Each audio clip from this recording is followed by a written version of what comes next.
जय गुरु जी, नमस्कार। आज का सत्संग ज़्यादा कुछ मैं नहीं बोलूँगा। आज के सत्संग के इंट्रो में बहुत भावुक कर देने वाला है आज का सत्संग। एक बेटी का अपनी माँ के प्रति और एक मदर का अपनी बेटी के प्रति प्यार क्या होता है उसके ऊपर है, और बहुत बहुत ज़्यादा भावुक कर देने वाला सत्संग है आज का।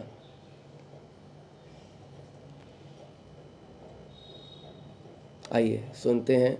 तान्या आंटी ने शेयर किया है सत्संग, सीधा सत्संग सुनते हैं आज का। एंड तक सुनिएगा। सत्संग के बाद मैं आपसे स्टोरी भी शेयर करूंगा। आइए। जय गुरु जी। जय गुरु जी। सब संगत को जय गुरु जी। मुझे ज़्यादा कुछ बोलना तो नहीं आता, मैं सिर्फ आप लोग से कुछ वाक्य शेयर करना चाहती हूँ। मैं गुरु जी से ज़्यादा टाइम नहीं हुआ जुड़ी हुई।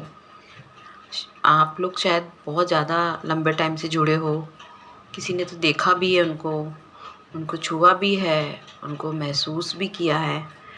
मैंने तो सिर्फ अभी रिसेंटली, ऐसा कह दीजिए कि 2 साल पहले या एक 2 साल पहले ही उनको जाना है कि गुरुजी क्या चीज़ है, कौन है, कहाँ है। पर ज़्यादा कुछ नहीं, खाली दिल्ली वाले गुरुजी को बहुत मानते हैं लोग, ऐसा सुना था।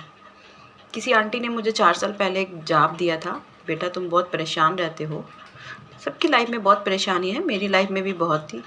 हम अपनी परेशानियाँ सबसे शेयर नहीं कर सकते, छोटी छोटी बहुत सारी होती सबकी। कहते हैं नानक दुखिया सब संसार। किसी मुझे आंटी ने जाप दिया था कि तू बहुत परेशान रहती है, तो ओम नमः शिवाय, शिव जी सदा सहाय, ओम नमः शिवाय, गुरु जी सदा सहाय का जाप किया करो। मैंने बस वो जाप किया, न उस जाप का मतलब पता है, न पता है भगवान कौन है, उनसे क्या मांगना है क्या नहीं है, मुझे नहीं पता। कहते हैं ना कोई खाने को डिश दे दे और पता नहीं कैसी बनाई है, जैपनीज़, इटालियन, मेरे लिए ऐसा वो शब्द था कि मैं उसका मतलब नहीं जानती हूँ। 5 सालों से बस वो जाप कर रही हूँ, 2017 से। बट मुझे नहीं पता वो जाप क्या है, किसके लिए है, क्यों किया जा रहा है, आई डोंट नो, मैं नहीं जानती कुछ भी। 2 साल से मेरी एक फ्रेंड है, वो बहुत मानती है गुरुजी को, मतलब इतना मानती कि आना जाना खाना सब गुरुजी के नाम से होता है उनके घर में। वो मुझे एक दिन गुरुजी के में ले गई छतरपुर कि चलो गुरुजी के दर्शन करें। मैं चलो बहुत सुना है, चलते हैं। वहाँ जाके मुझे पता लगा ये जाप इन गुरुजी का है और ये जाप ऐसा होता है, और उनके दर्शन किए मैंने। और फिर भी एक मन में था कि बस गुरुजी हैं, बहुत मानते हैं, क्योंकि पापी इंसान हूँ मैं। लोग कहते हैं ना पहले इस्तेमाल करो फिर विश्वास करो, मैं वैसी पापन हूँ, मैं बहुत पापी हूँ। तो मैं भी यही सोचती थी, पहले इस्तेमाल करो फिर विश्वास करो। बस गई और एक अटैचमेंट सी तो बन गई उनके साथ, झूठ नहीं बोलूँगी। बट कैसी बनी क्या बनी मुझे नहीं पता, पर एक अजीब से माइंड में पागलपन सा हो गया कि इनके दर्शन के लिए मैंने आना है। मैं उनसे कुछ मांगती नहीं थी। जैसे पता है सर्वत दा भला किसी दे पैरा पिछे साडा भला, ये साडे ग्रंथ साहब ते एक वाक्य है, बस यही बोलती थी मैं। पर पता नहीं था मुझे, मेरे साथ 2 वाक्य ऐसा हुआ जो सबसे, कहते हैं ना मेरिकल मैजिक, ऐसा कुछ मेरिकल कुछ हुआ मेरे साथ, वो आपसे मैं शेयर करना चाहती हूँ। मेरी मम्मी को लंग्स कैंसर है, 4th स्टेज ए और बी, मतलब मेरी मदर बी भी क्रॉस कर चुकी है। और हमें सिर्फ 1 महीना पहले 1 मार्च 2023 को पता चला कि मेरी मम्मी को लंग्स कैंसर है। सिर्फ एक खांसी थी 3 महीने से, टीवी है, साइड इफ़ेक्ट है, कंजेक्शन है, ये डॉक्टर दवाइयाँ देते रहे, पकड़ नहीं पाए। 1 मार्च को उनकी कोई रिपोर्ट आई और उसमें पता चला कि मेरी मदर को लंग्स कैंसर है। वेस्ट बंगाल में रहती हैं और मैं दिल्ली में हूँ। और 4 स्टेज है और स्टेज बी है, मतलब वो सब कुछ क्रॉस कर चुकी हैं। बस डॉक्टरों ने कहा कि इनको लंग्स कैंसर है, 4 स्टेज बी है, बस आपकी मदर की लाइफ 3 से 4 मंथ्स है। मतलब पैरों तले कहते हैं ना ज़मीन हिल जाना, मेरे साथ वो हुआ। मतलब विश्वास नहीं हुआ कि ये कैंसर वर्ड तो टीवियों में देखा था, सीरियल में, मूवी में, मैंने किसी रिश्तेदार का भी नहीं सुना था। बहुत दूर किसी फ्रेंड सर्कल का सुना होगा ऑफिस में कि यहाँ किसी ने पड़ोसी फलाना फलाना को कैंसर था, पर कभी सोचा नहीं था ये वर्ड्स ऐसा इतना भारी होता है और ये हमारे पर आएगा, और ऐसा आएगा कि मैं अपनी मदर की सबसे छोटी हूँ। हम लोग 4 भाई बहन हैं और मैं सबसे लाडली हूँ। तो मुझे पता जब चला, सबसे पहले मुझे ही पता चला कि जब डॉक्टर ने यहाँ दिल्ली रिपोर्टें में कहा कि ऐसी-ऐसी बात है, समझ ही नहीं आ रहा था क्या रिएक्ट करूँ। चलो फिर भी गुरुजी के दर्शन करके गए, उनसे कुछ माँगा नहीं कि ठीक कर दो या कुछ ऐसे है, बस दर्शन करके ज़रूर गई हूँ गुरुजी के जाते समय। 15 मार्च को मैं ट्रेन में चढ़ी हूँ, मेरे बेटे के एग्ज़ाम थे, 14 मार्च को ख़त्म थे, 15 को मैं चढ़ गई, 16 को उतरी हूँ। जब मैंने वहाँ मम्मी की हालत देखी है, तो वो किसी से बात कर रही हैं, ना किसी को पहचानती हैं, बेड में हैं, छोटे से बच्चों की तरह मेरी भाभी जी को पकड़ के सोती हैं, किसी को नहीं पहचानती, किसी से बात नहीं करती। माँ माँ बोलो तो हल्का सा चेहरा उठाती हैं और उसके बाद फिर नीचे कर लेती हैं, किसी को नहीं पहचानती, शांत रहती हैं, लिक्विड डाइट में चली गई थी। ये सब रिसेंटली 1 महीने के अंदर ही हुआ। मम्मी को कोई बड़ा प्रॉब्लम नहीं थी कि खा नहीं सक रही है, चल नहीं सक रही है, घूम नहीं सक रही, ऐसा नहीं था। ये 1 मार्च से मेरी मम्मी जब से रिपोर्टें डिक्लेयर हुई हैं तब से ही वो डाउन डाउन डाउन डाउन गई हैं। हालाँकि उनको नहीं पता था कि उनको हो क्या रहा है। बस वो सबसे यही सवाल करती थी कि मुझे हुआ क्या है? पर जब मैं गई थी तब तो मेरी मम्मी ने बोलना भी छोड़ दिया था।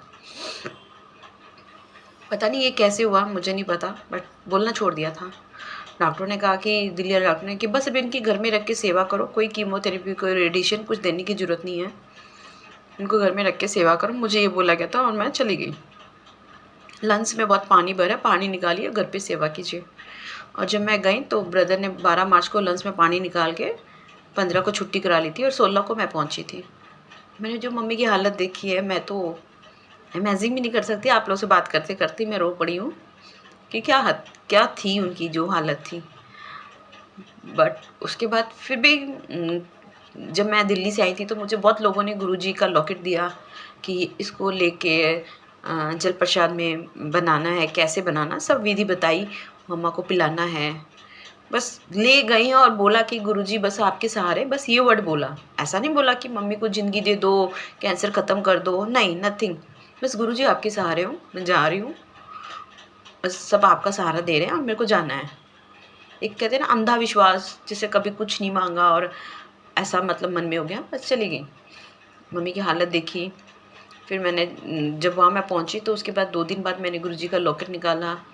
मम्मी पहनने के हालत में नहीं थी तो मम्मी के पिल्लों के नीचे रख दिया। मुझे किसी ने ये भी कहा था कि गुरुजी का पहन नहीं पाएंगे लॉकेट तो आप उनके पिल्लों नीचे रख देना, मैंने वो भी रख दिया।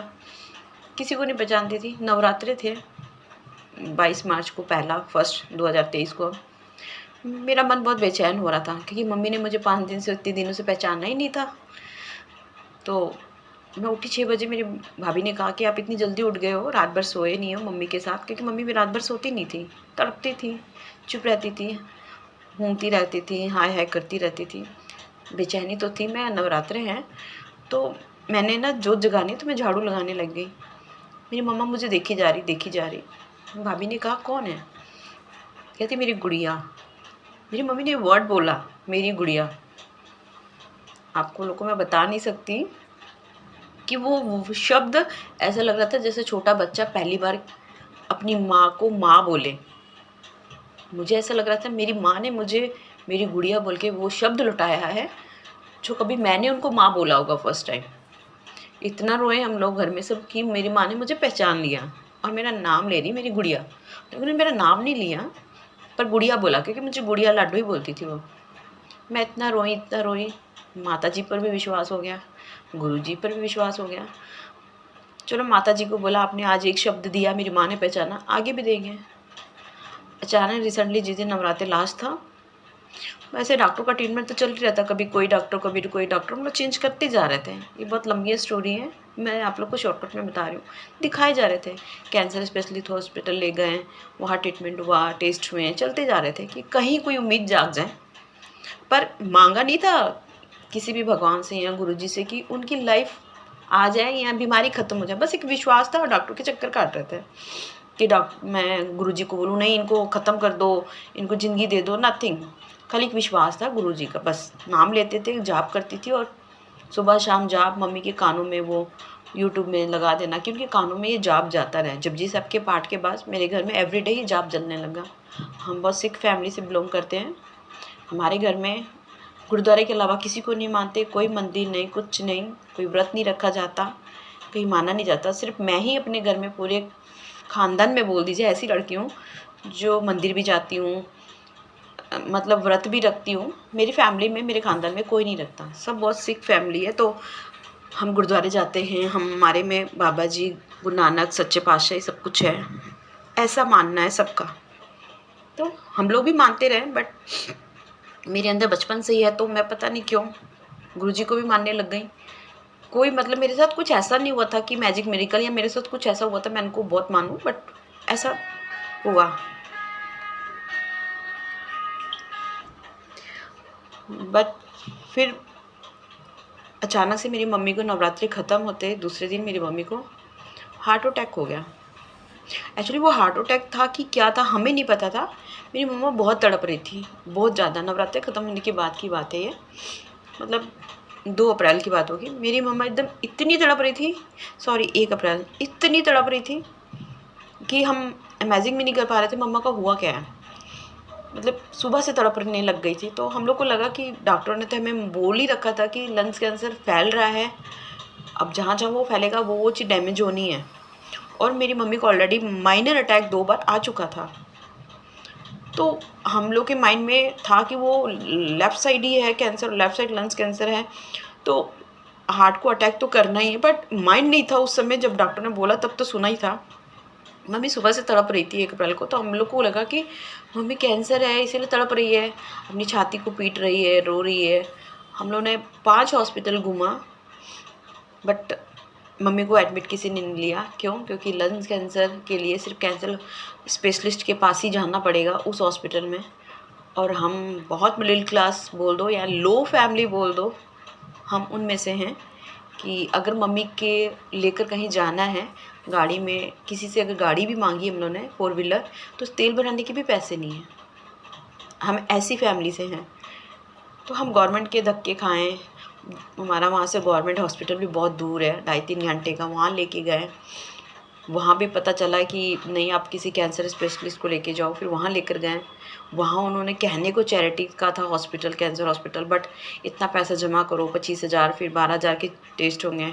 हम वैसे तड़पती हुई माँ को वापस ले आए क्योंकि हमारे पास पैसे नहीं थे।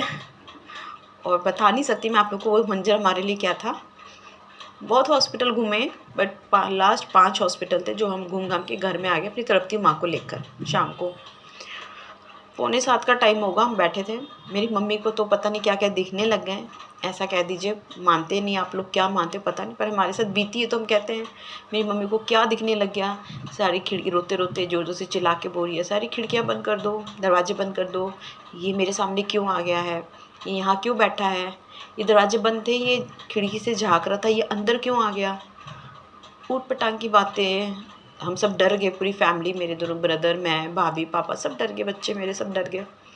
हमने मम्मी, ये था कि हमारा अमृतसर का यहाँ गोल्डन, यहाँ पर बंगला साहब का जल था, हिमाचल वाले बाबा जी, डेरा जी वाले का जल देकर भैया लोग मम्मी के मुंह में डालने लग गए कि आज शायद मम्मी का एंड है, जो मम्मी को कुछ ना कुछ नज़र आ रहा है, अब हमारी मम्मी की लाइफ नहीं है। बस इतनी ही थी।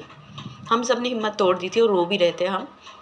मेरी मम्मी बहुत ज़्यादा तड़प रही थी, मेरी छाती को ठोक रही थी, और मछली होती ना, पानी से निकाल दो तड़पती है, ऐसे वो तड़प रही थी और बोली जा रही थी, खिड़की बंद कर दो, दरवाजे बंद कर दो, ये खिड़की से क्यों झाँक रहा है मुझे, ये काला सा आदमी क्यों, इसको बाहर निकालो। हमने दरवाजे खिड़की बंद कर दिए, तो लाइट जला दी, मम्मी सब कुछ बंद कर दिया, देखो देखो। मम्मी देख के कहती, कहाँ बंद किया, सब कुछ खुला है, ये तेरी रोशनी आ रही है, इसको बाहर भगाओ, ये मेरे पैरों के पास क्यों बैठा है। हम लोगों ने हिम्मत तोड़ दी। मेरे भैया ने कि ओवर टाइम होती है 8 से 10, 2 घंटे की। मैं भाई को बोली, भाई तू जा, मम्मी ठीक है, क्योंकि उसके बॉस का फ़ोन आ रहा था। उनकी जॉब ऐसी थी, ड्राइवर है, उनका जाना बहुत ज़रूरी था। इसको प्लांट में बिना गेट पास के इसको जाने नहीं देते। अगर किसी को पता हो, इसको प्लांट वेस्ट बंगाल का, उसमें भैया जॉब करते ड्राइवर की। भैया चले गए और हम लोग मम्मी को, बस वो भी 7:30 बजे रोते रोते गया कि शायद मैं अब 10 बजे आऊँगा तो मम्मी को नहीं देख पाऊँगा। बस ऐसी हालत थी। गंगा जल डाल के गया था मम्मी के मुंह में। तड़प रही थी। मैंने भाई को फ़ोन किया, भाई मम्मी की हालत ठीक नहीं है, क्या करें, ऐसे तड़पता हुआ कैसे छोड़ दें। बोलता तू रेडी कर, गवर्नमेंट हॉस्पिटल चलते हैं, लोकल गवर्नमेंट हॉस्पिटल है जो हमारे वहाँ एरिया का था, स्पेशलिस्ट नहीं है, वैसे ही है नॉर्मल। बोला ठीक है मैं आ रहा हूँ। वहाँ आया, अपनी कंपनी की गाड़ी, अपने बॉस को बोला मुझे गाड़ी चाहिए, गाड़ी लेके आया। मैंने गाड़ी में बिठा के मम्मी को गवर्नमेंट हॉस्पिटल ले गए। जब हॉस्पिटल में इमरजेंसी में लेके गए, मम्मी के सारे चेक हुए, ईसीजी हुआ, तो उन्होंने कहा अटैक आया है, लंग्स कैंसर तो आपकी मदर को है, पर कैंसर का तो कोई इलाज नहीं, पर अटैक आया है उसको हम देख सकते हैं। उन्होंने पहले भर्ती करने से मना कर दिया, पर जब उनकी ईसीजी रिपोर्ट में अटैक आया तो उन्होंने कहा कि ठीक है एडमिट करेंगे, आप हॉस्पिटल ले जाओ। हम इमरजेंसी में थे, डिस्पेंसरी में छोटी सी में, और आप बड़े हॉस्पिटल ले जाइए, हम इनको एडमिट करेंगे। उसके बाद हम गवर्नमेंट हॉस्पिटल, आप लोग जानते हैं कैसा है, खुद ही मम्मी को स्ट्रेचर में डाला भैया ने, गोदी उठा के, और आगे की तरफ मैं खींच रही हूँ, पीछे भैया उसको पुश कर रहे थे, ढकेल रहे थे। हम लोग छोटी डिस्पेंसरी से वहाँ पर पैदल ही भाई मम्मी को दौड़ दौड़ के लेकर गए। वो बिल्डिंग बहुत बड़ी थी, 7 फ्लोर तक थी, तो हम लेकर गए। जब हम उनकी लिफ्ट तक पहुँचे तो लिफ्ट से एक डेड बॉडी निकल रही थी और मेरी मम्मी को उसी लिफ्ट में अंदर घुसना था। वो दोनों, वो भी स्ट्रेचर में थे, मेरी मम्मी जी भी स्ट्रेचर में थी, तो वो जब निकल रही तो उनकी स्ट्रेचर मेरी मम्मा से टकरा गई टर्न करते समय। मैंने, मेरी भाभी ने मुंह उधर कर लिया। तब मैंने गुरुजी को बोला कि मैंने आज ये जो हालत मम्मी की मैं लेके जा रही हूँ ना, ऐसी हालत में वापस मत करना गुरुजी, न तो मैं आपका नाम लेना, शक्ल देखना सब छोड़ दूँगी। अनजान थी ना, पता नहीं था कुछ। बहुत बहुत लड़ाई की, लिफ्ट में चलते चलते बहुत रोए हम लोग, और उन्होंने बहुत रोए कि हम ऐसी हालत में लेके आए, क्योंकि हमें उम्मीद नहीं थी कि मम्मी को हम किस हालत में ला रहे हैं और कैसी हालत में वापस लेके जाएंगे, उम्मीद तो थी नहीं ना हमें। तो हम बोल रहे थे कि मैंने बोला कि गुरुजी अगर मेरी मम्मी अगर ऐसी हालत में वापस गई ना, तो मैं शायद आपकी शक्ल भी नहीं कभी देख पाऊँगी। बस आपको मैं इतना कह रही हूँ कि अगर मेरी मम्मी ऐसी हालत में अंदर आ तो गई है हॉस्पिटल, ये जो डेड बॉडी टकराई है ना, ऐसी हालत में नहीं जानी चाहिए। बाकी आप संभाल लेना, ना तो मैं आपकी शक्ल भी नहीं कभी देखूँगी। मन में बोलती रही, क्योंकि मुझे गुरुजी के बारे में कुछ नहीं पता। मैं झूठ नहीं बोलूँगी आप लोगों से, बड़ी बड़ी बातें नहीं करूँगी। इतना पता है डुमरी में पैदा हुए हैं, यहाँ उनका मतलब संस्कार किया गया दिल्ली। जो जो छोटी छोटी स्टोरियाँ मैंने सुनी है, देखी हैं यूट्यूब में, नितिन अंकल जी के सत्संग में मैंने बहुत सुने हैं, तो इनके द्वारा ही, नितिन अंकल के द्वारा ही मेरा गुरुजी से ज़्यादा अटैचमेंट हुई है। Thank you Nitin uncle. तो मैं बस ऐसे ही गुरुजी से अंदर ही अंदर लड़ती जा रही थी, और सारी फॉर्मेलिटी भैया लोग कर रहे थे। मैं गुरुजी से बोलती रही, गुरुजी मैंने सुना है कि आपने किसी भक्त का कैंसर अपने ऊपर ले लिया था। मैं आपको लेने के लिए नहीं बोल रही, ना तो बोल रही हूँ मम्मी का जादू मेरिकल करो और कैंसर ख़त्म कर दो, बट कैंसर की तकलीफ़ आपको पता है कैसी होती है, और जो उस कैंसर से मेरी मम्मी तड़प रही है। बस मैं ये कहना चाहती हूँ गुरुजी, जितने दिन इनकी ज़िंदगी है ना, 2 दिन 4 दिन 5 दिन, आधा घंटा 2 घंटे, मुझे नहीं पता था आप लोग को कितना है, बस गुरुजी अपनी जी बीमारी दे तो दी है हम जैसे गरीब लोगों को, जिसका हम सोच भी नहीं सकते क्या कर सकते हम, बट जितने दिन हो उतने दिन ये मेरी माँ को तड़पाए मत, शांति से जाए। जाना तो है ही मेरी माँ ने, मतलब ऐसी हम लोग की मेंटलिटी हो गई थी माइंड में कि जाना तो है ही माँ ने, पर शांति से। इस तरह मछली से तड़पती है ना, तो लगता है ज़मीन फटे, और हम भाई बहन, मेरे पापा लोग को लगता है कि हम लोग सब नीचे चले जाएं, कि हम इतने लाचार हैं, फाइनेंशियल ऐसी है और हम कुछ कर नहीं पा रहे हैं। आंखों के सामने माँ बाप क्या, अपना कोई भी जाए तो कैसी तकलीफ होती है, आप लोग शायद समझ सकते होंगे। बहुत लड़ी मैं। गुरुजी का लॉकेट मम्मी के गले से, अच्छा मैंने आपको ये बात नहीं बताई, वो लॉकेट किसी ने कहा था पिल्लो से निकाल के गले में डाल दो। 3-4 दिन बाद मैंने मम्मी का, जिस दिन मेरी माँ ने मेरे को गुरुजी पहली बार गुड़िया बोला था, मैंने वो लॉकेट मम्मी के गले में डाल दिया था। और जिस दिन मम्मी को अटैक आया था, मम्मी ने 3 बार गुरुजी का लॉकेट निकाल के फेंका है, और हम बार बार मम्मी के गले में डाल रहे हैं। मम्मी उसको हटा रही है, तो मैंने भाभी को कहा हटा दे और मंदिर में रख दे। मम्मी नहीं पहन रही है, पता नहीं क्यों फेंक रही है, पता नहीं, हमें समझ नहीं आ रहा क्यों ऐसा हुआ, नहीं पता मुझे।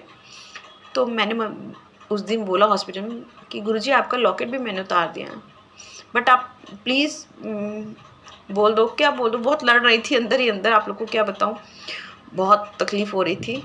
शायद मेरी को यहाँ कोई प्रॉब्लम्स जो सुन रहे वो समझ भी सकते होंगे अभी मैं कैसी सिचुएशन में हूँ। तो मम्मी को एडमिट ले लिया गया। फिर सुबह रिपोर्ट आई मम्मी की, पता चला कि मम्मी को माइनर नहीं मेजर अटैक आया था, वो तीसरा बार। डॉक्टर बोले 2 बार माइनर आ चुका था। मैं कहा हाँ जी, ये तीसरा अटैक मेजर था। ये आप लोग को भगवान जी का कुछ मिरेकल समझो। एक तो लंग्स कैंसर इतना फैला हुआ है आपकी मदर का, और ऊपर से ये तीसरा अटैक आने के बाद भी आपकी मम्मी है, ये मिरेकल ही है। ये सुन के तो और गुरुजी पर विश्वास हो गया और बोलने लगी, गुरुजी मुझे नहीं पता, कहते हैं ना पहले इस्तेमाल करो, विश्वास करो, मैं बहुत पापी हूँ, बट गुरुजी प्लीज़ आप ही हो बस। बहुत कुछ हुआ। उसके बाद 3-4 दिन मम्मी एडमिट रही, और जितने दिन मम्मी एडमिट रही है मैंने उतने दिन उस वार्ड के अंदर मम्मी के आसपास ही 2 सीट के बाद एक लेडीज़ की डेथ होगी पहले दिन, दूसरे दिन सामने वाली लेडीज़ की डेथ हो गई पैरों के पास, तीसरे दिन हम फिर 7-8 लेडीज़ पार करके थे वो बेड में, उस लेडीज़ की डेथ हो गई। मतलब मम्मी अगर 4 दिन रही है तो हमने 4 दिन डेड बॉडी देखी है मम्मी के आसपास। हम सो नहीं सकते थे, ऊपर डेड बॉडी होती थी, नीचे हमें सोना पड़ता था, गवर्नमेंट हॉस्पिटल था, किसी तरह चलो पार किया हमने वो टाइम भी। और जब मेरी मम्मी हॉस्पिटल से आ रही थी ना, मेरी मम्मी की वर्डिंग थी, मुझे नहीं रहना गवर्नमेंट हॉस्पिटल, मुझे घर ले चलो, मैं ठीक हूँ, मुझे कोई तकलीफ़ कोई दर्द नहीं है बॉडी में, सिर्फ लेटे लेटे दर्द हो रहा है, मुझे कोई तकलीफ़ नहीं है, ना कहीं छाती में दर्द हो रही है, ना कोई बॉडी में तड़प हो रही है। और मम्मी लिक्विड डाइट जो ले रही थी इतने टाइम से, मम्मी ने बिस्किट खाना और अनार का दाना खाना शुरू कर दिया था। चीकू, जब जिस दिन हॉस्पिटल से निकली मम्मी इस हालत से निकली थी, और जब घुसी मैं आप लोग को बता चुकी थी किस हालत में थी। ऐसा कह दीजिए गुरुजी ये कोई मेरेकल ही था मेरे लिए। अब मेरी मम्मी उस दिन से घर आई है, 6 अप्रैल की बात है, घर आई मेरी माँ। घर आके मेरी माँ उस दिन से और आज आप लोग के सामने 18 अप्रैल 2023 की बात ही कर रही हूँ। इतने दिन से मैं अब दिल्ली वापस आ गई हूँ। मैं अपनी माँ को ऐसी हालत में छोड़ के आऊँ कि माँ मेरी से बात करती है, अपने दिल की बात कर रही है, चेयर में बैठ रही है, खुद से नहीं, हम लोग बिठाते हैं भाभी लोग सब मिलकर, और कुछ अनार का दाना, कुछ चीकू या रोटी एकदम मैश करके दे दो, क्योंकि सॉलिड डाइट तो मम्मी ने बंद नहीं कर दिया था 1 मार्च से, मम्मी खा रही हैं। मेरे लिए कोई मैजिक मेरेकल ही बोल दो इस ज़माने में। बाकी बहुत डीपली बातें हैं, इतना टाइम नहीं आप लोग को बताने का, बट मैं सत्संग से एक करना चाहती थी आपसे। शायद मैं बोल भी नहीं पा रही हूँ, आप लोग समझ सकते हैं। नितिन अंकल थैंक यू, आपके इतने सारे सत्संग देखे मैंने, एक विश्वास बनता गया, विश्वास बनता गया, विश्वास बनता गया, पर कभी मांगा नहीं था ऐसा कुछ। और जब मांगा भी तो ऐसे टाइम में मांगा जहाँ से उम्मीदें ही ख़त्म हो जाती थी, जिस हालत में गई। क्योंकि डॉक्टरों का कहना है कि जिस इंसान को चौथे स्टेज में कैंसर हो, वो भी ए और बी 2 स्टेज होते हैं, ये तो हमें भी नहीं पता था, अब सब बातें पता चल रही हैं। बी मम्मी सब क्रॉस कर चुकी हैं, बस इनको अब रेस्ट करना है, मतलब सॉरी, इनको घर ले जाओ, सेवा करनी है, इसके अलावा हमारे पास नहीं है। मतलब डॉक्टर भी बोल रहे हैं, सब लोगों ने कहा, डॉक्टरों ने कहा कि इनको कीमोथेरेपी करवानी है, रेडिएशन करानी है। दिल्ली वाले डॉक्टर ने मना कर दिया था, कुछ मत कराओ, अभी आपकी माँ चल फिर रही है, आप लोग से बात कर रही हैं, लिक्विड डाइट ले रही, उसमें कोमा में चली जाएगी, क्योंकि उनकी बॉडी अलाउ नहीं करती, 2 बार हार्ट अटैक आ चुका है उनको, और लेफ्ट सब नहीं, लंग कैंसर है, तो आप कुछ मत कराना, बस सेवा करना। हमारे वेस्ट बंगाल के डॉक्टरों ने बहुतों ने बोला ये सब करवाना है, बट हमने मना कर दिया। एक तो हम वैसे पैसों के कारण ही बोल दो, फाइनेंशियल वीक हैं, कुछ करवा ही नहीं सकते, और कुछ लोगों की बातें सुन सुन के हम डर गए थे कि हम जैसा अपनी माँ को देख रहे हैं, हम ऐसा अर्धमरा नहीं देख सकते हैं, जैसी हैं कुछ तो बात कर रही हैं। बस मैंने गुरुजी से एक प्रे की थी उस दिन हॉस्पिटल में कि इनकी गला नहीं बंद करना बाबा जी, गुरुजी बस इनका ना गला देना, ताकि ये अपनी बातें शेयर कर सके, इनको तकलीफ कहाँ हो रही, क्योंकि उस दिन हार्ट अटैक हुआ, हम लोग को पता ही नहीं चला, और हम सोचे लंग्स कैंसर की वो तड़प रही हैं, और वो तड़प रही है, मैं बता नहीं पा रही। तो मैंने गुरुजी को कहा जा, अपनी इनकी ज़िंदगी दे दी है ना, इनका गला ज़रूर देना जब तक ये हैं, ताकि अपना दुख शेयर कर सकें, अपनी बातें बता सकें, अपनी तकलीफ़, अपनी भूख प्यास कुछ तो बता सकें। वो इशारा करती है, कुछ बोलती है, हम नहीं समझ पाते तो बेचारी मुँह नीचे करती है और टप टप आंसू गिरते थे उनके, और हम लोग भी रोते थे कि बेचारी कुछ बोल रही, हम सुन नहीं पा रहे, समझ नहीं पा रहे। हम बोलते थे मम्मी पानी पीना है, मम्मी उठना है, मम्मी वॉशरूम जाना है, मम्मी क्या करना है, कुछ बोलती नहीं थी, वो टप टप आंसू गिरते थे। मैं गुरुजी इतना जादू मेरेकल आपने दिखाया है मैं, तो बस आप इनके गले की आवाज़ ज़रूर देना, बेशक थोड़ी देना। आज मेरी मम्मी थोड़ी थोड़ी धीरे धीरे बात करती है, टुकड़ों में बात करती है, और हम सुनते हैं, समझते हैं। बेशक कान लगा के भाभी लोग, हम लोग फ़ोन में सुने तो सुनते हैं, और वो बोलती है मुझे कोई तकलीफ नहीं है, बस अंदर ही अंदर कुछ होता है, घबराहट बोल दो, कुछ भी बोल दो।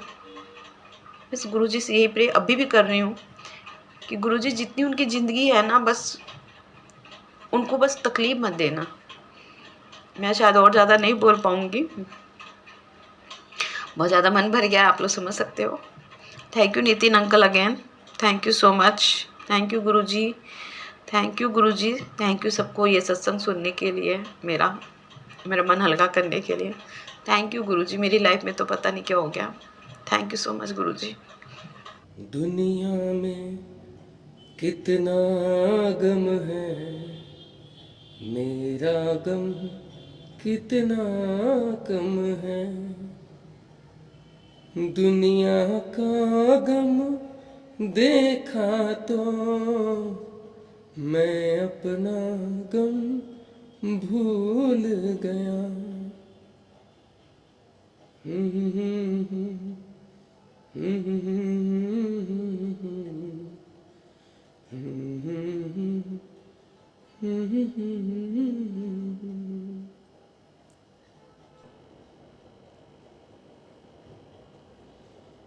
क्या बोलूँ मैं, शब्द नहीं है मेरे पास। आंटी का बहुत भावुक कर देने वाला सत्संग।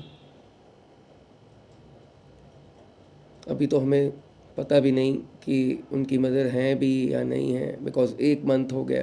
अप्रैल में आंटी ने भेजा था सत्संग और अभी मई 19 है आज। तो आंटी हम सब संगत प्रे ही कर सकते हैं गुरुजी से कि आपकी जो मदर हैं जब तक हैं उनको ठीक रखें और आगे भी गुरु चरणों में स्थान मिले उनको। सब संगत हम प्रे ही कर सकते हैं। बाकी जो बोलने की बात है कि वो नहीं बता पाती हैं एंड ऑल, आंटी मेरे फादर की भी लास्ट 6 मंथ्स, जब उनकी डेथ से पहले ट्रिकोस्टमी हुई थी। ट्रिकोस्टमी का मतलब है गले में छेद कर देते हैं और एक पाइप लगा देते हैं। तो एक डायरी रख देते हैं आंटी पेशेंट के पास घर पे। मैं औरों के लिए भी बता रहा हूँ, अगर बोलने में कभी तकलीफ़ हो जाए तो डायरी रख दीजिए। चलो कोई हो सकता है कोई पढ़ा लिखा ना हो तो टूटा फूटा तो सभी लिख लेते हैं, तो उससे बहुत इजी हो जाता है काम। क्योंकि जो बोल नहीं पाता व्यक्ति वो समझाने में भी असमक्ष होता है। बीमारी में तो एक्चुअली इशारे और माइंड इतना काम नहीं करता।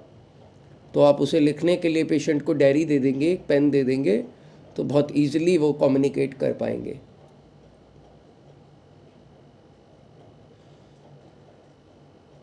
जब मेरे फादर बीमार थे, मेरे दोनों पेरेंट्स ही जो हैं वो बीमारी से ही गए हैं। पहले मेरी मदर का 8-9 साल डायलिसिस हुआ और फिर फादर भी 1 साल तो कंटिन्यूस बीमार रहे। उससे पहले भी उन्हें 2011 में हार्ट अटैक आया था और स्टंटिंग हुई थी, और 2020 में उनकी डेथ हुई है। मदर की डेथ हुई है 2016 में, तो 4 साल के गैप में दोनों की हुई है। मदर की जब डेथ हुई थी तो शी वॉज 66 और फादर की जब डेथ हुई थी ही वॉज 70। तो जब गुरुजी का मतलब मेरा ये जब सब चल रहा था हॉस्पिटल वाला फादर के साथ, तो मैं एक ही बात बोलता था गुरुजी से, गुरुजी आप जितनी मर्जी परीक्षा ले लो। पता नहीं कैसे ये कहाँ से निकलती थी, क्या था, आई हैव नो आइडिया। गुरुजी ने ही स्ट्रेंथ दी होगी, आई हैव नो आइडिया। ये बात निकलती थी। मैं आपको एक और बहुत इंटरेस्टिंग बात बताऊंगा। जितनी मर्जी परीक्षा ले लो, जो मर्जी आप जो भी कर सकते हो तो करो, I am ready for it, bring it on. मैं रेडी हूँ, किसी भी परीक्षा के लिए रेडी हूँ। जबकि मेरा मदर फादर में I was more attach to my father. Generally mother से होते हैं लोग, बट मैं अपने फादर से बहुत ज़्यादा अटैच था। तो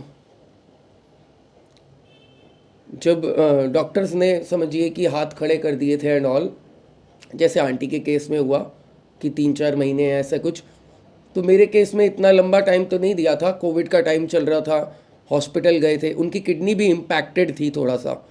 तो जब यूरिन वगैरह नहीं आया, 3 दिन हॉस्पिटल में रहे और सारे ट्रीटमेंट देने के बाद नहीं आया तो डॉक्टर ने कहा आप यहाँ से डिस्चार्ज करा लो, because we went to Escorts, heart patient थे वो।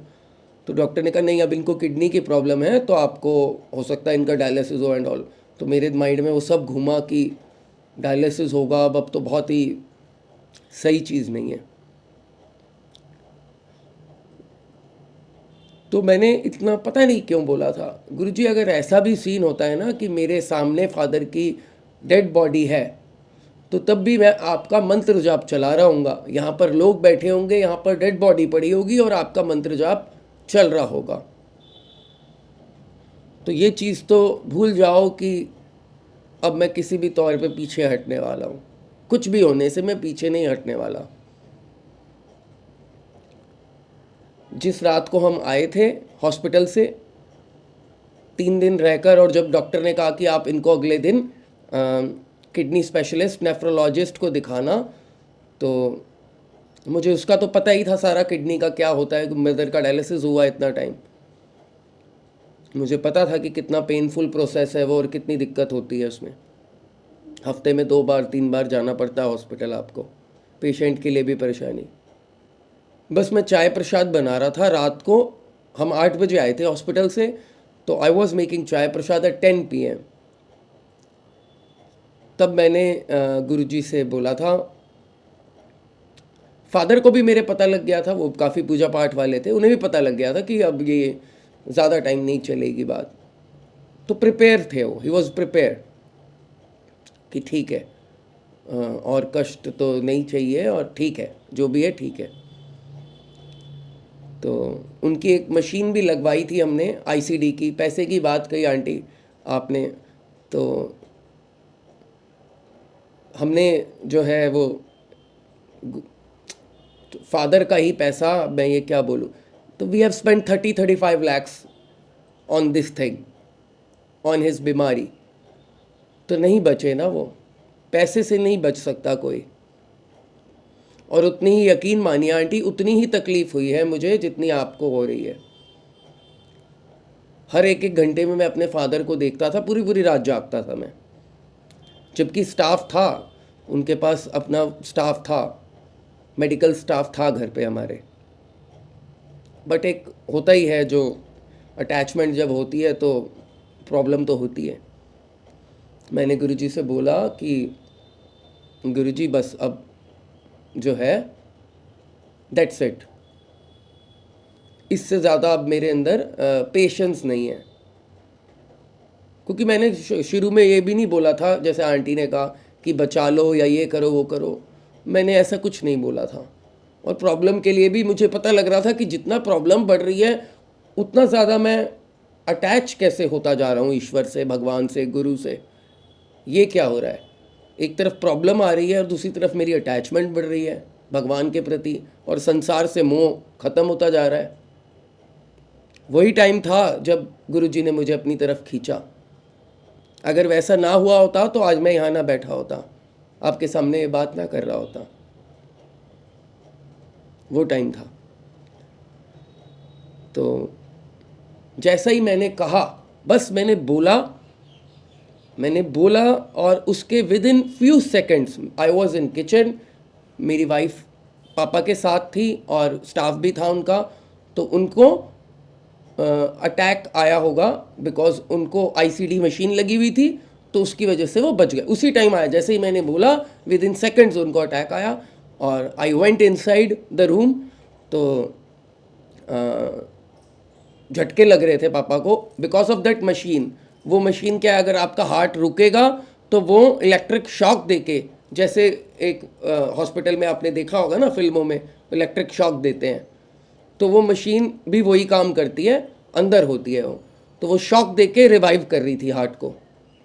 मैंने अपने जो डॉक्टर हमारे थे उनको कॉल किया रात को ही, तो उन्होंने कहा यार प्रॉब्लम तो ये है, दिस एंड दैट। उन्होंने बोला कि अभी ज़्यादा कुछ आप क्या कर सकते हो, अभी सुबह तक देखो, then you will come to hospital, देखो आप, बाकी तो ज़्यादा कुछ कर नहीं सकते। मैंने कहा अच्छा। तो मैंने अपनी वाइफ को खैर बता ही दिया था कि मैंने अभी अभी जस्ट गुरुजी को बोला है और ये हो गया, और आई एम श्योर कि अभी ज़्यादा देर नहीं होगा। तो मैंने मेरी सिस्टर जो है वो पास ही रहती थी, मैंने रात को 11:30 बजे अपनी सिस्टर को कॉल किया। मुझे इंट्यूशन हो गई थी, तो गुरुजी ने मुझे एहसास करा दिया था कि आप जो है बस ये, क्योंकि मैंने बोला था और वो हो गया, तो आई वॉज़ वेरी श्योर कि ये मशीन ने बचा लिया, गुरुजी ने तो अपना काम कर दिया था। मुझे लगा थोड़ी देर की और ही होगी बात। मैं सिस्टर को बुला लिया था कि भाई आप मिल लो, और सुबह वो ले रहे थे वो नेबुलाइज़र, बस नेबुलाइज़र लिया उन्होंने। मैं उनके रूम से आया, बस मैं उनको कह रहा था कि अब आप चलोगे किडनी वाले के पास। उन्होंने इशारा किया कि हाँ ठीक है, ये वो जो भी उन्होंने इशारा किया। वाइफ को उन्होंने बता दिया था कि बस 2 घंटे हैं मेरे पास, वो बता दिया था उन्होंने इशारे से 2 घंटे पहले कि आई हैव 2 आवर्स। और उससे पहले उन्होंने वो लड्डू भी खाए थे जो दाल के लड्डू होते हैं। He was okay, he was fine. बस उनका नेबुलाइज़र हुआ, और वो जो लड़का था, मेडिकल स्टाफ था, वो मैं बस जब हो रहा था तो I went back inside my room. थोड़ा मैंने कहा लेट जाऊँ, 5 साढ़े 5 का टाइम होगा, अर्ली मॉर्निंग 6 बज रहे होंगे, ऐसे ही 6 से 7 के बीच में या 5 से 6 के बीच में का टाइम था। तो वो लड़का आया, भैया भैया पापा को क्या। मैं गया तो बस वो विद इन सेकंड, मतलब वो तब तक जा ही चुके थे। He has closed his eyes at that time. तो बस चलिए, आंटी ने अपनी स्टोरी सुनाई तो मुझे लगा मैं भी अपनी स्टोरी आपको शेयर कर दूं। जो संगत जो भी सुनेंगे उनको थोड़ा सा सांत्वना मिलेगी, जो भी इस दौर से गुजर रहे होंगे। जब तक कोयला आग से नहीं निकलता ना, तब तक वो हीरा नहीं बनता। जितना ज़्यादा ताप पड़ेगा, जितने कष्ट आएंगे ना जीवन में, वो एक इंडिकेशन है कि परमात्मा आपको अपने से जोड़ना चाह रहा है। बिगेस्ट इंडिकेशन है ये कष्टों का। अब उसमें 2 चीज़ें हैं, या तो आप परमात्मा से नाराज़ हो जाइए, विच इज़ यूजलेस, किसी काम का नहीं है वो। यही तो होता है नींबू की तरह निचोड़ना, यही तो परीक्षा का टाइम है। हम तो छोटी छोटी चीज़ें देखते हैं। और सुना आपने आंटी की बात या मेरी बात कि परीक्षा का टाइम क्या होता है, ये होता है। बट आंटी का जो रिएक्शन है वो थोड़ा सही नहीं था। ये नहीं करना चाहिए कि पहले इस्तेमाल करें फिर विश्वास करें। This is not a right word. ठीक है, आंटी ने अपनी बात अच्छाई से सच्चाई से हम सबके सामने रखी है, क्योंकि हो सकता है कि और संगत सुने और विश्वास करें।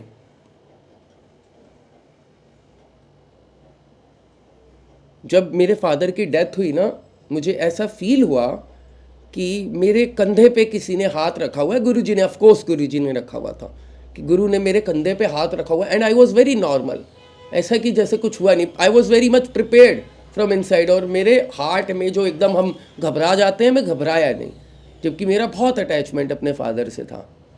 तो ऐसे किसी ने हाथ ऐसे रखा हुआ है और बोला हुआ है कि बेटा तू चिंता ही मत कर, मैं हूँ ना, तेरे साथ खड़ा हूँ। ये कड़ा मैं, मुझे एनर्जी फील हुई गुरुजी की एट दैट टाइम, जब मुझे सबसे ज़्यादा ज़रूरत थी गुरु की। मैंने नहीं बोला उनको मेरे सितारे बदल दो। जो हमारे कर्म होते हैं, जो भी हमने किया होगा, हो सकता है कोई गरीब हो या अमीर हो, वो हमें दिखता है एक्चुअली आज की चीज़ें। हम ऐसा देखते हैं कि भाई आज तो हमने कुछ गलत किया नहीं, तो हम क्यों गरीब हैं, और हमारा पड़ोसी क्यों अमीर है, वो तो इतनी मक्कारी से चलता है, उसके पास तो देखो सब सुख सुविधाएं हैं। जैसे एक आंटी ने लिखा था ना कमेंट में, करीना कपूर को देखो जब चाहे माँ बन जाती है, ये तो बहुत खुश हैं, इनको तो कोई दुख नहीं आता, सारे दुख हमारे ऊपर ही आते हैं, गरीबों के ऊपर। ऐसी बात नहीं होती है। पहली बात तो हमें उनकी लाइफ पता नहीं है कि वो अंदर से क्या फील कर रहे हैं। जब कोई सुसाइड करता है, only then we get to know, अरे ये क्या हुआ, ये तो बहुत स्ट्रॉन्ग एक्टर थे, पावरफुल थे, सुसाइड, इनके पास तो पैसा भी बहुत था, how is it possible. Only then we get to know. जब दीपिका पादुकोण की स्टोरी सामने आती है कि भाई उसको डिप्रेशन है and all, then we get to know. Otherwise हमें पता नहीं चलता, बिकॉज वो जिस लाइन में है, जिस बिजनेस में है, ये चीज़ें शो नहीं कर सकते। ये चीज़ें शो करेंगे तो फिर तो क्या ही हम उनके फ़ैन होंगे। जो सारे हमारे ही कर्म के बीज हैं ना, वो ज़रूरी नहीं है कि बीज हमने आज डाले हों, कल भी डाले हो सकते हैं, जिसका परिणाम आज भुगत रहे हैं। जो मैं आज मेहनत कर रहा हूँ ना, अगर आज मैं मेहनत कर रहा हूँ तो ज़रूरी नहीं है कि उसका फल मुझे 2 घंटे बाद मिले। वो रजिस्टर हो रहा है ईश्वर के रजिस्टर में, गुरु के रजिस्टर में वो रजिस्टर हो गई बात कि मैंने ये कर्म किया। हो सकता है उसका फल मुझे 4 साल बाद मिले, 6 साल बाद मिले। आज मैंने पहले भी आपको एक बात बताई थी, अपने एक्सपीरियंस से फिर आपको एक बात बता रहा हूँ। हो सकता है आपने किसी काम में 6 साल पहले मेहनत करी हो और आज आपको उसका फल मिल रहा हो। आपको लग रहा हो कि मैं तो इतनी मेहनत कुछ कर नहीं रहा या कर नहीं रही इस काम में, लेकिन मुझे इतना अच्छा फल कैसे मिल रहा है। इसी का ऑपोजिट कर लीजिए। हो सकता है कुछ समय पहले कोई कर्म हमसे गंदा हो गया हो, नॉट दिस जन्म, पिछले जन्म में भी हो सकता है, उसका रिजल्ट हमें आज मिल रहा हो। ये दोनों तरफ चलती है गाड़ी। कर्म का फल सिर्फ अच्छा नहीं है, बुरा भी है। कर्म अच्छे करो। हर जो महापुरुष है, हर जो ग्रंथ है, सब जगह एक बात कॉमन है, अपने कर्मों को अच्छा करो।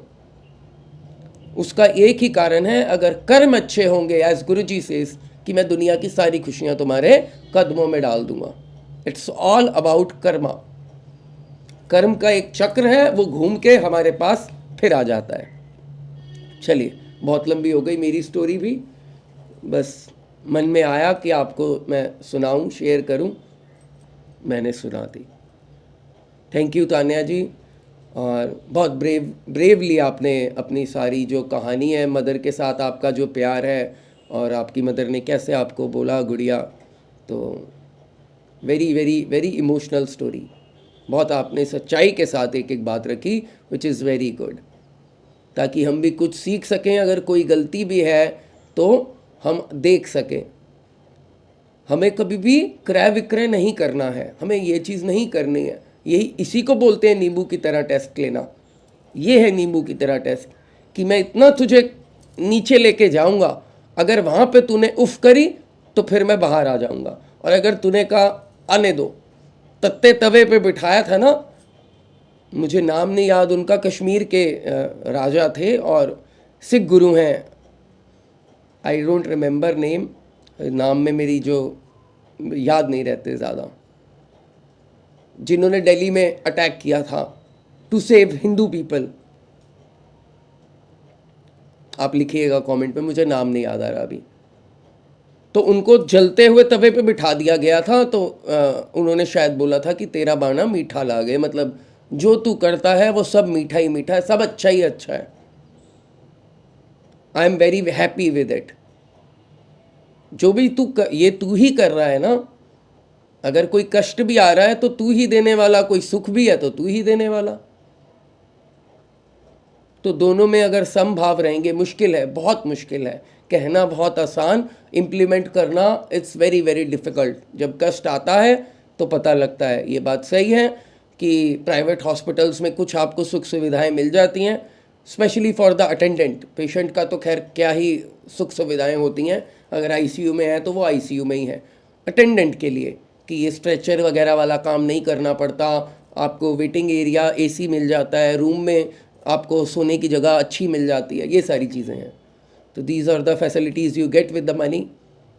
Still money can not buy anything. सब पैसा वैसा लगा के, तभी आई गेट टू रियलाइज़ कि यार कोई मशीन थोड़ी इंसान को बचा लेगी। कितने लाख लगा दिए तूने, क्या हो गया, बचा लिया? कोई डॉक्टर नहीं बचा सकता किसी को, जो भी जो कहता रहे। ये डोर किसी और के हाथ में है।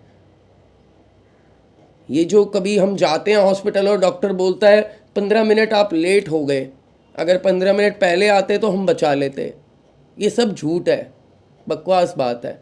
इलाज कराना है हमें, ऐसा नहीं कि इलाज नहीं कराना। जैसे भगवान बोलते हैं ना, रोटी खानी है प्लेट तो रखूँगा, बट अगर तेरे नसीब में नहीं है ना रोटी, तो फिर प्लेट भी रखी होगी और तू खा नहीं पाएगा। ये भी बात तय है, ये भी तय है। बट हमें अपनी मेहनत ज़रूर करनी है। फल देना ना देना, कब देना, वो ईश्वर की मर्जी, उसके हाथ में छोड़ देना चाहिए। जब उसके हाथ में छोड़ते हैं ना, तो हमको दुख नहीं होता। लेकिन प्रैक्टिकली अगर आप अच्छा कर्म करेंगे तो बस इतना सोचिए कि उसका रिजल्ट मिलेगा, ज़रूर मिलेगा। पढ़ने वाला बच्चा ऐसा थोड़ी है कि फेल होगा, कभी फेल नहीं होगा। प्रॉब्लम ये है, आज हमने पढ़ाई शुरू करी, हम चाहते हैं कल से हमें 90% आ जाए, ऐसे नहीं होता। अगर आज आप पढ़ाई कर रहे हो तो 1 साल बाद उसका रिजल्ट आएगा, आपको 1 साल पढ़ना है लगातार, then you will get the result in final exams. चाहते हम ये हैं कि अब मुझे 2 महीने हो गए गुरुजी से जुड़े हुए, सब ध्यान करते हुए, अब तीसरे महीने मेरे को अच्छा रिजल्ट मिल जाए इस चीज़ का। ऐसे नहीं होता, ऐसे नहीं होगा। हम मेहनत करते रहें, रिजल्ट हमें देंगे। चलिए अब सुनते हैं आज की स्टोरी। जय गुरु जी। एक बार की बात है, बिल्ली से भयभीत होकर एक चुईया ऋषि के आश्रम में आई और बोली, ऋषिवर मुझे इस बिल्ली से बचाइए, मेरी रक्षा कीजिए। ऋषि को उस चुईया पर दया आ गई और उन्होंने उसे अपने तपोबल से बिलाव बना दिया। लेकिन कुछ दिन बाद फिर से वो बिल्ला वापस आया और ऋषि की शरण में आकर बोला, प्रभु कुत्ते से मेरी रक्षा करें। इस बार ऋषि ने उसे कुत्ता बना दिया। कुछ दिन बाद वह फिर आई और बोली, प्रभु अब शेर मेरे पीछे पड़ा है, शेर से मेरी रक्षा करें। इस बार ऋषि ने उसे शेरनी बना दिया। अब वह आनंद से जंगल में विचरती और शिकार करके अपना पेट भरती। लेकिन कुछ दिनों बाद वह सहमी हुई फिर से ऋषि के पास आई और बोली, प्रभु मनुष्य से मेरी रक्षा करो, ये हर समय बंदूक लेकर मुझे मारने दौड़ते हैं। इस बार ऋषि ने उसे एक सुंदर कन्या बनाया और सोचा कि मैं इसकी शादी दुनिया के सबसे शक्तिशाली आदमी से करूंगा, फिर इसको कोई दिक्कत नहीं होगी। वह राजा के पास गए और अपने मन की बात बताई कि यह एक दिव्य कन्या है जिसे मैंने चुईया से यह सुंदर युवती बना दिया है, राजन आप इससे विवाह करें। तो वह राजा बोले कि हे ऋषिवर मुझसे शक्तिशाली तो वायुदेव हैं, आप उनके पास जाइए। राजा का उत्तर सुनकर ऋषि वायुदेव के पास गए और वायुदेव ने कहा, प्रभु मुझसे शक्तिशाली तो पर्वतराज हैं। तब ऋषि पर्वतराज के पास गए और बोले, हे पर्वतराज मेरी कन्या से शादी करो। पर्वतराज ने कहा, हे ऋषि मुझसे शक्तिशाली तो यह चूहों का राजा है, मूषक राज है। ऋषिवर मैं तो केवल पहाड़ हूं, लेकिन यह मेरी जड़ खोदकर कभी भी मुझे गिरा सकता है। अब ऋषि ने मूषक राज के पास जाकर गुहार की तो वह तत्काल विवाह के लिए तैयार हो गए। ऋषि ने उस सुंदर कन्या को फिर से चुईया बना दिया और उसका विवाह मूषक राज से कर दिया। विवाह के बाद चुईया बेहद प्रसन्न हुई। फिर ऋषि सोचने लगे कि आखिर चुईया को चुईया बनकर ही सुख मिला।